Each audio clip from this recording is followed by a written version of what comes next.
Sir ఇంకొక 25 days ఉంది. Trump మళ్ళీ ఓత్ సెరమనీకి, మళ్ళీ న్యూస్ వెన్స్ సెరమనీకి మూటాముళ్ళ సర్దుకోండి. ఎవరైతే యుఎస్ లో తెలుగు వాళ్ళు ఉంటున్నారో అక్రమంగానే కొంతమంది, లేకపోతే ఇంకేదో అని చెప్పి కొంతమంది, ట్రంప్ వచ్చిన తర్వాత మాత్రం ఖచ్చితంగా నడ్డి విరగ్గొట్టి పంపిస్తాడు అనేటువంటిది ఇప్పుడు సోషల్ మీడియా విపరీతంగా ట్రెండ్ అవుతుంది. ఎందుకు పంపిస్తాడో, ఎందుకు పంపించాల్సి వస్తుందో ఎవరికి అర్థం కావట్లేదు. ఏంటి సార్, యుఎస్ లో ఎన్నో ఏళ్లుగా ఉన్నారు కదా మీరు, న్యూ జెర్సీలో. ఏంటి ట్రంప్ వస్తే ఇండియన్స్ కి ఆ స్థాయిలో ఉంటుందా ఇంపాక్ట్? ఇప్పుడు immigration and illegal immigration 2 parts. అసలు టోటల్ కంట్రీ అమెరికా అనేది ఇమిగ్రెంట్స్ మీదనే ఇది బిల్డ్ అయింది. టోటల్ అమెరికా యొక్క మొత్తం సామ్రాజ్యాధికారాన్ని ఇప్పుడు కూడా ప్రపంచంలో అమెరికా అంటే ఎవరైనా కానీ భయపడే స్థాయికి తీసుకొచ్చారంటే immigrants. This is called country of immigrants. But యాక్చువల్గా వాళ్ళందరూ ఇల్లీగలో లీగలో అప్పుడు ఎవరికి తెలియదు. అప్పుడు అందరూ వచ్చేసారు. ఏది ఇంగ్లాండు, జర్మనీ, రకరకాల దేశాల నుంచి అందరు జాతీయులు వచ్చేసారు. That's where the America has become a country of immigrants. And then it prospered more than France, more than Germany, more than England, more than Austria, more than any other European countries.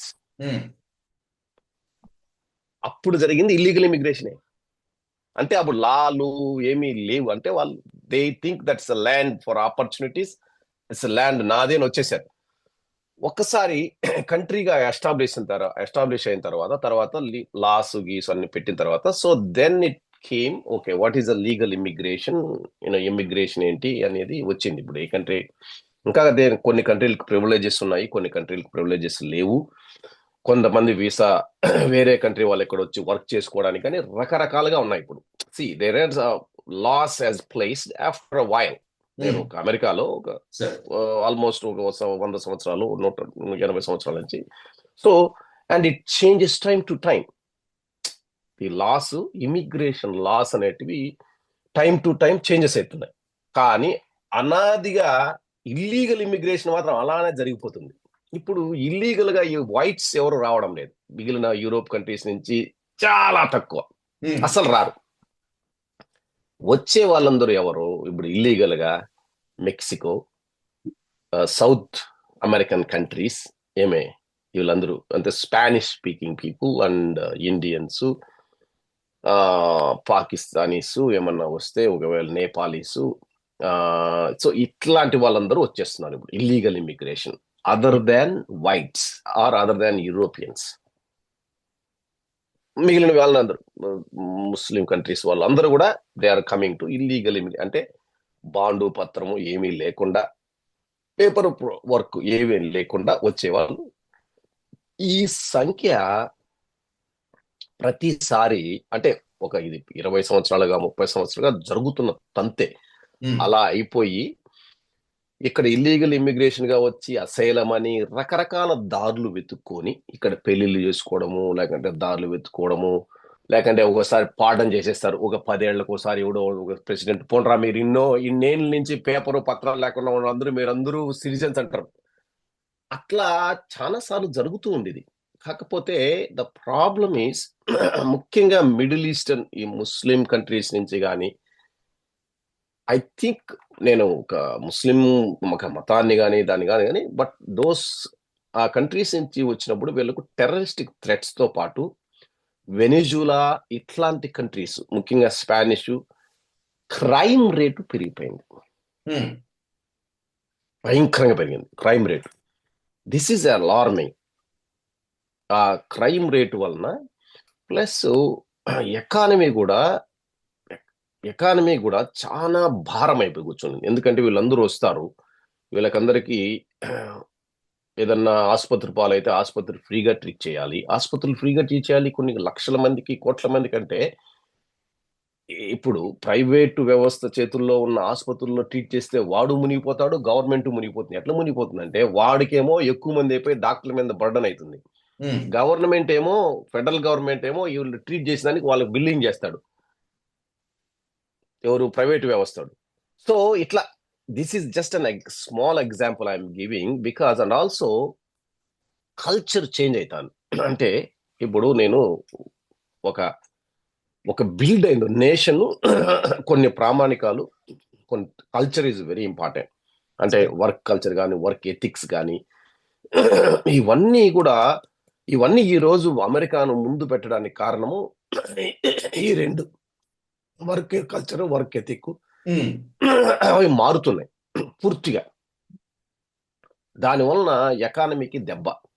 So total గా Trump అనే అతను is an anti illegal immigration, anti complete, వాళ్ళని తీసి పడేస్తానంటాడు. కానీ ఉమ్, మనం అనుకున్నంత సులభతరము కాదు. Trump Elon Musk ఇద్దరు పొద్దున నుంచి సాయంకాలం వరకు రోడ్ల మీద వ్యాన్లు వేసుకుని తిరిగినా ఏమే, లేకంటే మిలిటరీని దించినా, లేదంటే వాళ్ళ యొక్క గూఢచార వ్యవస్థలు దించినా గానీ పట్టుకొని తోలడము వేరే కంట్రీలకు అనేది ఇట్స్ ఏ బిగ్ టాస్క్. ఇంకా వేరే పని లేకుండా 5 సంవత్సరాలు చేసినా గానీ 50% కూడా చెయ్యలేరు ఉమ్, అనేది నా అభిప్రాయం. Okay, yes, definitely there are other ways and means. ముఖ్యంగా కొన్ని లెజిస్లేషన్ లాస్ తీసుకొస్తారు. ఎందుకంటే కొన్ని సిటీలలో, ఇప్పుడు టెక్సస్ ఇవన్నీ యాంటీ ఇమిగ్రేషన్స్, అరిజోనాకు రానిరు వాళ్ళు, they are not sanctuary cities. ఫ్లోరిడాలో నీకేమి బెనిఫిట్స్ ఉండవు. ఇప్పుడు నువ్వు ఇల్లీగల్ ఇమిగ్రెంట్, ఏదైనా బాండు పేపర్ పత్రం లేకుండా వచ్చేసావు, నువ్వు న్యూయార్క్ లో ఉంటే నీకు అపార్ట్మెంట్ ఇస్తాడు, ఫ్రీగా ఉండొచ్చు నువ్వు. అంటే ఏదో సబ్సిడైజ్ రేటు, నీకు ఫుడ్ స్టాంప్స్ ఇస్తారు, నువ్వు కొనుక్కోవచ్చు, ఫుడ్ ఇస్తారు. That money is billions of dollars. అది నీకు అర్థం కాల. సో వాటిని అన్నిటిని కట్ చేస్తారు. కట్ చేస్తే కొంతమంది ఆటోమేటిక్ గా వెళ్ళిపోతారు. ఉమ్, సో ఇదైతే మాత్రం లైనప్ లో ఉన్నాయి, ఆల్రెడీ జరుగుతున్నాయి. కొంతమంది స్వచ్ఛందంగా వెళ్ళిపోవచ్చు కూడా, ఎందుకంటే రకరకాలుగా కొంతమంది ఉంటారు. కానీ కొంత మేరకు ఇక లోపలికి వచ్చే వాళ్ళ సంఖ్య తగ్గుతుంది డెఫినెట్ గా.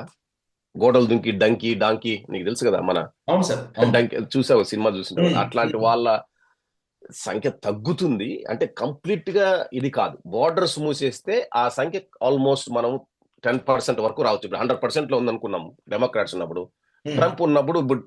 ఈసారి మాత్రం రెండో టర్మ్ లో, ఫస్ట్ టర్మ్ లో ట్రంప్ ఉన్నప్పుడు 30%, ఇప్పుడు డెమోక్రాట్స్ ఉన్నప్పుడు 100% ఉంటే 30%, ఈసారి మాత్రం 10%కి వస్తుంది అనుకుంటున్నా. కానీ కంప్లీట్ గా అయితే నిరోధించలేరు, ఇల్లీగల్ ఇమిగ్రెంట్ తీసుకోలేరు. కానీ లీగల్ ఇమిగ్రెంట్స్ కి ట్రంప్ ప్రోనే. ఎందుకంటే బిజినెసెస్ దే నో, ఇప్పుడు అమెరికాలో ఉన్న బిజినెస్లు దే ఆర్ లీగల్ ఇమిగ్రేషన్ మీద ఖచ్చితంగా ఆధారపడతాయి.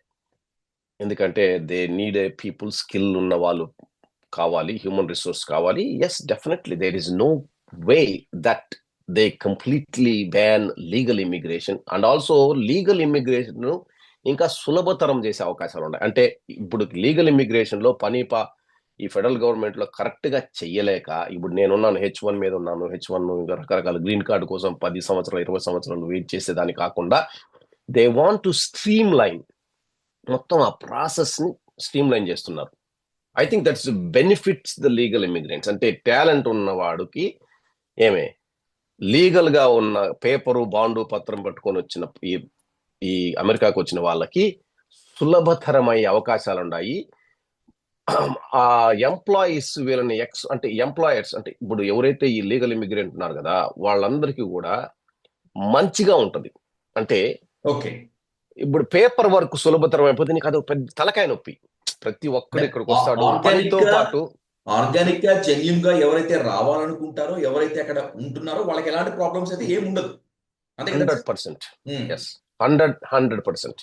ఉమ్. కానీ టాలెంట్ ఉంటే నిన్ను ఇప్పుడు ఎక్కడైనా ఎవరైనా ట్యాప్ చేస్తారు. చెప్పండి. సార్, ఇప్పుడు అసలు యాక్చువల్ గా జరుగుతున్న ప్రచారం ఏంటంటే, మీరు చెప్పినది చాలా వ్యాలిడ్ పాయింట్ సార్. ఎందుకంటే మీరు మొదటి నుంచి చెప్తూనే ఉన్నారు, ఎవరైతే లీగల్ ఇమిగ్రెంట్స్ ఉన్నారో వాళ్ళని అమెరికా ఎట్టి పరిస్థితిలో కూడా బేర్ చేయదు అని చెప్పి.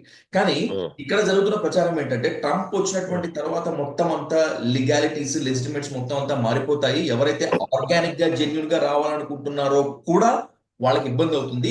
అన్నింటికి ఇప్పుడు ఏళ్ల తరబడి అక్కడ సెటిల్ అయినటువంటి మీలాంటి ఎన్ఆర్ఐస్ ని కూడా పంపించేస్తారు అని. Is that right sir? Oh my god, ఇది అర్ణబ్ గోస్వామిని అడగాల. The nation wants to know అని చెప్పాలి. లెట్ మీ నాకు ఒక 2 రెస్టారెంట్లు కూడా ఉండేటివి. సార్, ఏమే, ఆ రెస్టారెంట్ లో రాత్రి వచ్చి వేసుకుపోయినారు పోలీసు వాళ్ళు. ఓకే. ఐస్ అంటారు వాళ్ళని. ఐస్ ఐస్ ఐసిఈ ఐస్ అని అంటారు. ఆ, నేనే బెయిల్ ఇప్పించుకుని వచ్చినాను, మన దగ్గర పెట్టుకున్నాను. తర్వాత మనం వాళ్ళని పంపించేసినాం. Okay sir. ఏది బాంబే పంపించేసిన నేను. వాళ్ళు వెళ్ళిపోయినారు. నాకు డబ్బులు కూడా తర్వాత మళ్ళీ ఇచ్చింది. నాది $5,400 ఎంతో కట్టాను వాళ్ళకి ఒక్కొక్కరికి ఒక okay. Bail bail money. Then they gave me back, అంటే నా మనీ నాకు వచ్చేసింది. అట్లా 2 సార్లు జరిగింది నా రెస్టారెంట్ మీద. మ్మ్. అప్పుడు 5 మంది 10 మంది వెళ్ళిపోయినారు దేశాన్ని వదిలి. నాకు ఇప్పుడు కూడా వాళ్ళు టచ్ లో ఉంటారు. కానీ అందులో వెళ్ళిపోయిన వాళ్ళలో కూడా మళ్ళా వచ్చినాడు ఒకడు మ్మ్. మొన్న. ఓకే. అంటే చెప్తున్నా, see, అట్లాంటి వాళ్ళని ఈసారి పట్టుకుంటే చాలా స్ట్రిక్ట్ గా ఉంటది. మ్మ్. అప్పుడు మేము లాయర్లు పెట్టుకోవడము, అది ఇది కొద్దిగా డబ్బులు ఇవ్వడము, వాళ్ళని కొంచెం ట్రీట్మెంట్ బాగుండేది. కానీ ఈ I think this time is gonna be serious. ఇట్లాంటి దాడులు అనునిత్యము జరుగుతాయి. అప్పుడు అడపాదడపాగా జరిగేది. ఓకే. ఓకే. మ్మ్. నీకు అర్థమైందా? గాట్ ఇట్ అడపాదడపా, సార్. Got it. ఏదోలే నెలకోసారి 2 నెలలకోసారి. ఇప్పుడు I think they streamline this దాడులు ఆల్సో. ఇప్పుడు ఎలా అయితే నువ్వు లీగల్ ఇమిగ్రెంట్స్ కి అవకాశాలని అవకాశాలను ఇస్తూ, పేపర్ వర్క్ ను సులభతరం చేస్తూ, వాడికి ఆ బర్డన్ తీసేస్తూ, ఆ లీగల్ ఇమిగ్రెంట్ ని ఎవరు ఎక్స్ప్లాయిట్ చేయకుండా, ఇప్పుడు మధ్యలో వేరే వాళ్ళు వచ్చి వాళ్ళని ఎక్స్ప్లాయిట్ చేయడానికి ట్రై చేస్తారు లీగల్ ఇమిగ్రెంట్స్ ని.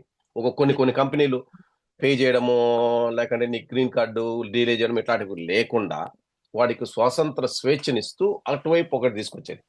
ఇల్లీగల్ గా ఉన్న వాళ్ళందరినీ తొందరగా ఎక్కువగా, ఇప్పుడు నేను చెప్పాను కదా, నా మీద ఇప్పుడు 4 ఏళ్లలో మా రెస్టారెంట్ మీద 2 సార్లు వచ్చారు. రోజు వచ్చినా దొరికింటారు మా దగ్గర. మేము ఇల్లీగల్ ఇమిగ్రెంట్స్ ఉండేవాళ్ళు. సార్. నీకు అర్థం కాలా? Got it. Got daily it. వచ్చినా పట్టుపోయినచ్చు. ఇప్పుడు దిస్ ఇస్ కామన్. బోకులు గుడిగేవాడు, మన డిష్వాషరు, వాళ్ళకందరికి కాళ్ళకి ఇదేసి మన దగ్గర ఉండేవాళ్ళు. See, ఇప్పుడు దీన్ని ఎక్కువ చేస్తారు ఖచ్చితంగా. మిలిటరీని కూడా దించాలని అనుకుంటున్నారు వీళ్ళందరినీ పంపించేసానికి. Most likely they have all the records, criminal records ఉన్నాయి వాళ్ళ దగ్గర. ఓకే. ఓకే. ఏది ఇల్లీగల్ ఇమిగ్రెంట్స్ ఎవరు ఉన్నారో అందరి క్రిమినల్ రికార్డ్ లేదు, కానీ క్రిమినల్స్ అందులో ఇల్లీగల్ గా ఉండి క్రైమ్ చేసే వాళ్ళ రికార్డ్స్ ఆల్మోస్ట్ 80% ఉన్నాయి. వాళ్ళని మాత్రం ఫినిష్, వాళ్ళని ఇప్పుడు పంపించేస్తారు. రేపు రాబోతున్నటువంటి రెండోసారి అధ్యక్షుడిగా రాబోతున్నటువంటి ట్రంప్ యొక్క first and foremost priority to protect America, to serve America first. Yes. ఇప్పుడు అమెరికాని సర్వ్ చేయాలనే కానీ లీగల్ ఇమిగ్రేషన్ ఫస్ట్ పక్కడ్బందీ చేయాలా. ఎందుకంటే చాలా మంది అటు అమెరికన్ కంపెనీలు గగ్గోలు పెడుతున్నాయి. ఒరే ఏంద్రా, నేను ఎప్పుడో అప్లై చేస్తే ఒక ఇమిగ్రెంట్ కావాలి, నాకు H1B అంటే నువ్వు వాడెప్పుడో వాడికి టైం ఉన్నా కూడా అప్రూవ్ చేస్తాడు. కంపెనీ అట్లా అమెరికన్ కంపెనీ దెబ్బే ఇటు పనిచేసే మన ఇప్పుడు ఇమిగ్రెంట్స్ కి, లీగల్ ఇమిగ్రెంట్స్ కి దెబ్బే. ఐ థింక్ దాన్ని కూడా స్ట్రీమ్ లైన్ చేశారు. గెజిట్ ఒకటి రిలీజ్ చేశారు నిన్న 18వ తారీఖు, ఈ నెల 18. బిగ్ రూల్స్ అంటే not many changes it is. ఎప్పుడైతే ఈ యుఎస్సిఏఎస్ అంటారు, ఈ రూల్స్ ఎప్పటి నుంచో అనాదిగా వస్తున్నాయి కదా, అది పేజీలు ఉంటుంది, 400-500 పేజీలు ఉంటుంది. ఏతావాత తేల్చేదంటే ఏం లేదు. కొత్త సీసాలో పాత సారా, సేమ్, ఇంకా అటు ఇటు ఏదో కొంచెము. కానీ దాని వలన ఈ కొత్త రూల్స్ ఏదో పెట్టారు కదా, December 18 పెట్టారు కదా, దాని వలన ఇప్పుడు దాన్ని మార్చడానికి 2-3 ఏళ్ళు పడుతుంది. ఒకవేళ పూర్తిగా రీవ్యాంప్ చేసేసి అసలు ఏదైనా చేయాలనుకున్నా గానీ ట్రంప్ అయితే చేయలేడు. ఇప్పటికిప్పుడు నువ్వు when you assume an office 20th నువ్వు ఆఫీసులోకి రాగానే ఆ రూల్స్ ఆల్రెడీ గెజిట్ పబ్లిష్ అయిపోయింది కదా ఈ మంత్ 18th. దాని ప్రకారమే నువ్వు చేయగలగాల. అంతేగాని నువ్వు కొత్త దాన్ని తీసుకొచ్చి ఇన్ని చేయడానికి, నీకు రీసెర్చ్ చేసి నీకు కావాల్సినట్టు పెట్టుకోవడానికి సంవత్సరం పడుతుంది, 1.5 సంవత్సరం పడుతుంది. తర్వాత కాంగ్రెస్, తర్వాత లీగాలిటీస్, ఇవన్నీ చాలా ఉంటాయి. కానీ ఇల్లీగల్ ఇమిగ్రేషన్ కూడా సేమ్ థింగ్ జరుగుతుంది. ఇప్పుడు మనము ఒక 20 మందిని పట్టుకున్నాం అబ్బా, ఇండియా వాళ్ళని ఒక వ్యాన్ లో పెట్టుకొని నేను కాల్ చేస్తాం ఇండియా కరే, మీ వాళ్ళు ఏంటంటే ఎవడు పట్టించుకుంటాడు, ఎవరికి ఇవ్వాలి, వాడు ఎక్కడ పెడతాడు, హ్యూమన్ రైట్స్ ఇవన్నీ చాలా వచ్చేస్తాయి. I think we will see how it happens.